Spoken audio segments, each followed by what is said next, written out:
Hello and welcome to another episode of GoodCast, a podcast produced by Goodwill North Central Texas. It's a show where we take a closer look at the story behind the store and highlight successes made possible thanks to the generous donations of everyday people. Did you know that September is Hunger Action Month? This observance was established in 2008 by Feeding America and is aimed at creating a nationwide movement to address hunger crisis faced by members of our community. According to Feeding America, 34 million people face food insecurity, including 9 million children. This shortage has been elevated with the ongoing pandemic, and the need for food banks and community fridges is greater than ever. That's why today we're speaking with our friends over at Funky Town Fridge to hear about the good work they're doing here in Fort Worth. I am Kendra Richardson. I am the founder of Funky Town Fridge. And Funky Town Fridge is a community fridge organization. We place refrigerators around the city of Fort Worth and privately owned businesses and allow them to be open and accessible to anybody in the community who may need food 24/7. Okay, awesome. How long have y'all been in operation? 2 years coming up, actually. Oh, it's September tomorrow. 2 years. Awesome. It'll be 2 years. Happy anniversary. Thank you. What got you into this idea of community fridges? The idea of community fridges I saw on Instagram in New Orleans and Houston first. Okay. And then I just knew it was something that Fort Worth needed. I'm from the Stop 6 Projects. And so I know what food insecurity looks like. And I know that much hasn't changed since 95. So here are the Funky Town Fridges. The Stop 6 Projects that were recently torn down on the east side of Fort Worth. And now they're moving all those people out and starting to rebuild to bring people with, I'm sure, the income that they want to be in that neighborhood now. So you had this idea to start a community fridge project. What happened next? Did you start reaching out to people, seeing if they had spare fridges? How do you pick locations and all that? I researched first. I always want to know what I'm getting myself into and how to do it, and know the risks that were involved and the steps I should maybe take. So I just started doing research, looking at different community fridges around the world and just seeing how they're ran and how they're being experienced and how those communities are embracing them. So I did research for about a month. And started reaching out to a friend who was also a community leader and told her what I was trying to do. And I was essentially trying to start the organization with her. But she gave me a fridge and told me I could have it. It was like a brand new refrigerator. And I took my check and I paid for paint, got some people to help me pick it up, and started the Instagram and the Facebook and all the social networks, and just went from there and just been operating ever since. Did you have any prior experience to nonprofit work or doing stuff in the community? I was the president of the NAACP in college. That's right. Sorry, I got excited. No, you're good. Yeah, I was the president of the NAACP at my school over the whole campus. And our unit was 6812. Shout out to them. I started an organization by the name of Unblemished at school. I have been doing activism my entire life. And so starting Funky Town Fridge was just another layer, another hat. So what is it that drives you towards this mission? I love my city. I love my people. Even in the darkest times when I feel like giving up, that love is what lifts me and keeps me motivated. How do you go about establishing, where to put these fridges? Well, first I make sure that they're in neighborhoods that actually have a need for this type of situation, project, program. So mostly food apartheid neighborhoods, like Stop Six, like the North Side, like the South Side, the West Side. Those are always going to be like my main focus areas. And now I'm hoping to put even just more fridges in those areas, because there is such a need. So that is always the number one priority. Do these people have access to food daily on the regular, the way they need to? And if they do, then that's not a place where we need to be. Where I need to be laboring to make sure that they're getting free food. It has to be privately owned, a business, a car wash, a barbershop. It really doesn't even matter as long as it's privately owned.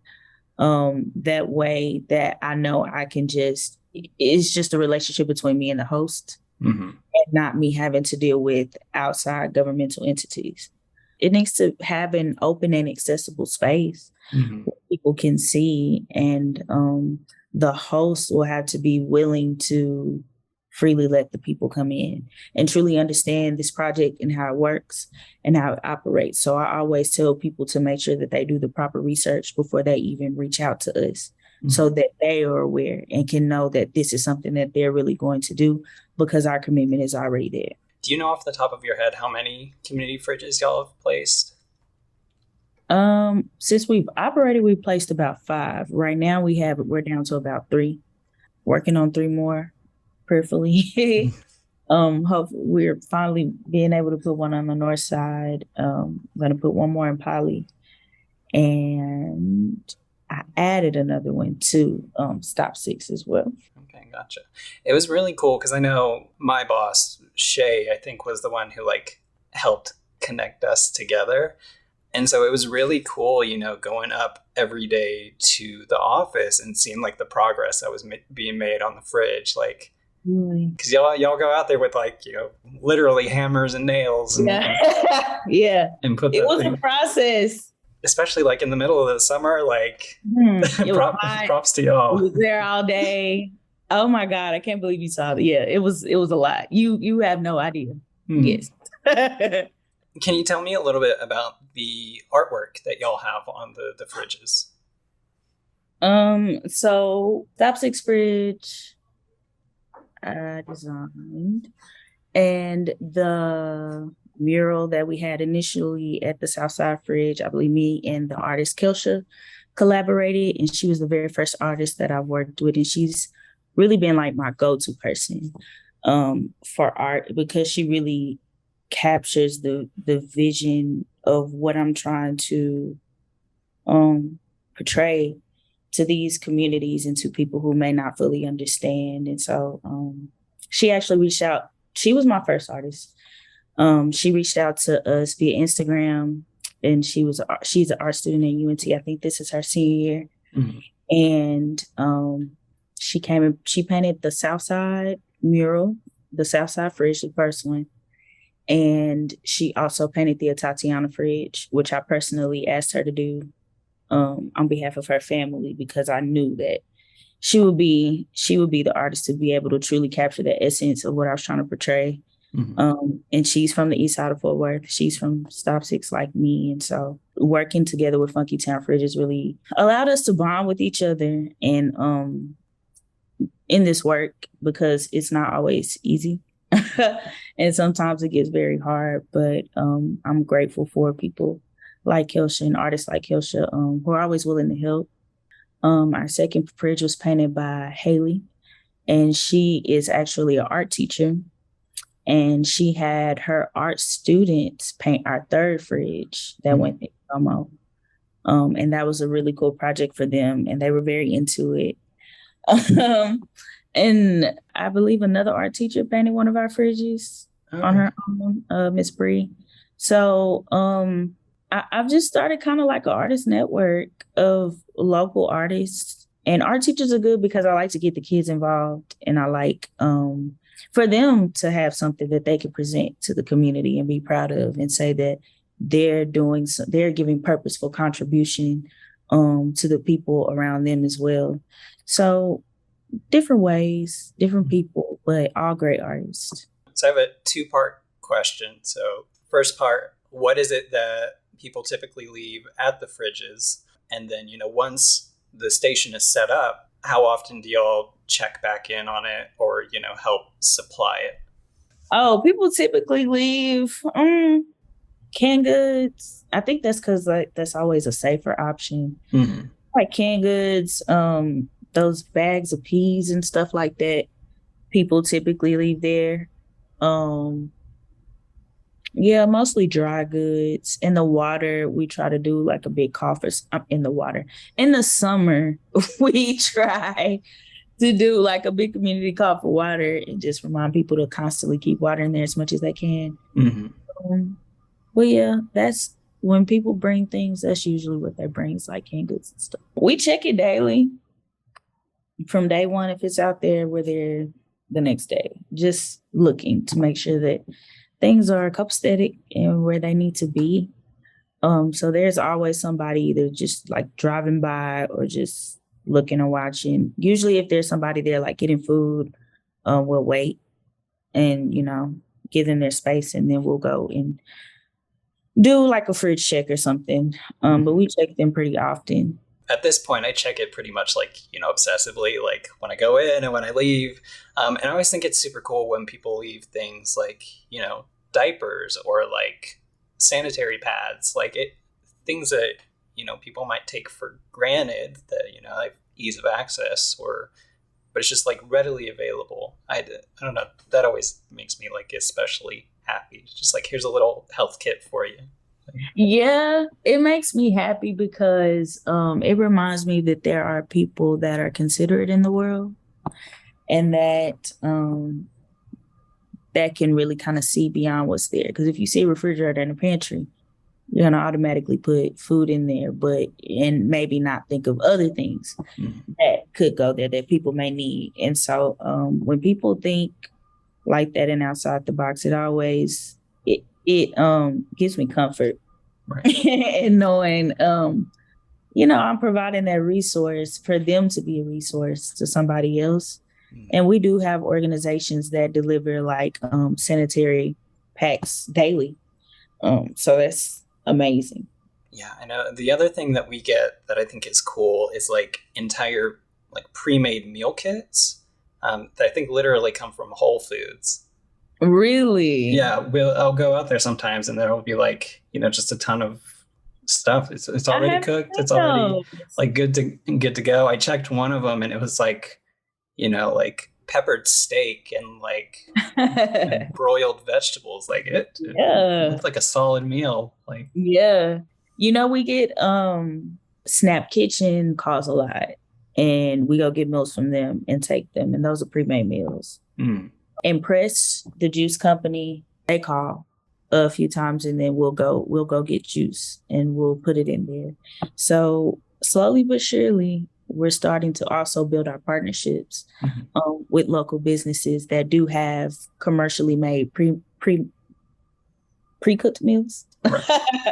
And it just makes it that much better and that much easier to go pick them up and throw them in the fridge, as opposed to going grocery shopping for like 2 or 3 hours for 3 fridges and then filling them all up.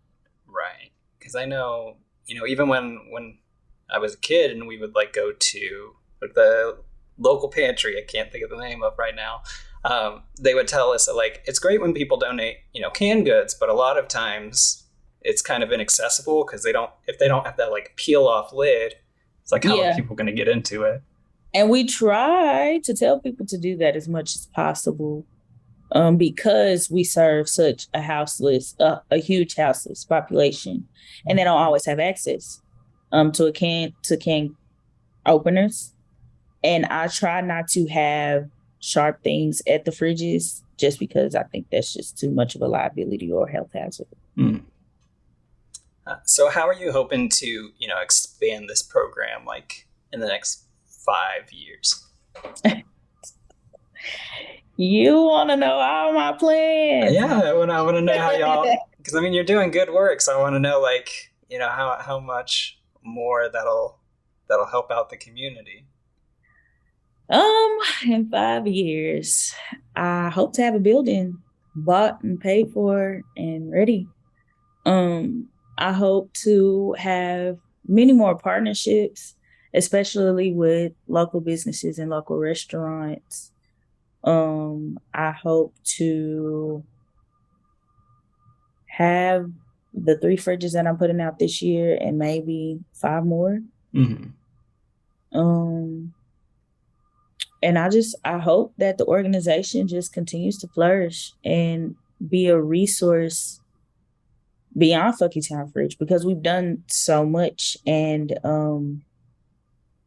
it's helped me to reconnect with the city and the people here, because I've been gone in college for 5 years, and when I came home, it was not the same, and I was just engulfed in my own, self and